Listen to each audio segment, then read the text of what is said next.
If you're enthusiastic about continuing to let your AVA pods grow, you may consider transplanting them after they finish their cycle in the device. Transplanting is a great way to keep your plants growing and producing food while you get ready for your next pod pack. First, decide if you want an indoor or outdoor garden. You should give it at least 5 to 10 weeks before you transplant them. You can check if your plants are ready by looking for the second set of leaves. They will be fuller and should appear after 5 to 6 weeks. Another good rule is to wait until your seedlings are 3 inches high and healthy before you move them. Transplanting to an indoor garden is quite easy as long as you follow these steps. Choose your plant's home. Choose the right pod, container, or jar to plant them in.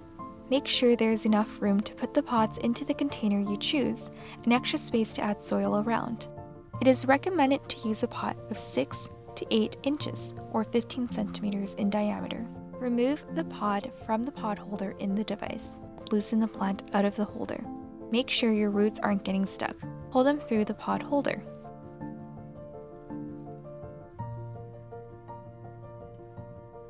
Then add the pod.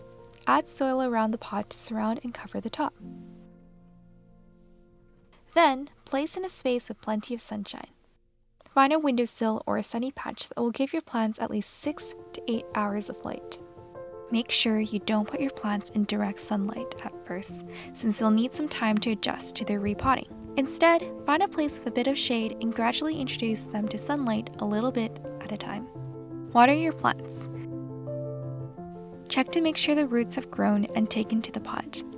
You can check this by turning your plant on its side and gently tapping to dislodge the roots.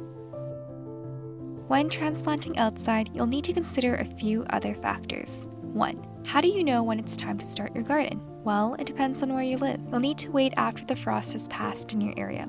Mid-spring to mid-autumn are good times. Start to bring your pods outside for a short period of time to slowly introduce them to the outside. Your plants are delicate and will need to acclimate. Make sure your pods are moist and watered 2 hours before you transplant them. Choose an overcast day for transplanting or an early evening after the afternoon sun has passed. Make sure you have rich organic potting soil mix. You will need high-quality soil with proper drainage. Using outdoor garden dirt will not work. Your outdoor garden will need more regular watering, especially in the summer months. If you're growing outside in a garden, make sure you remove the weeds and grass that may be growing.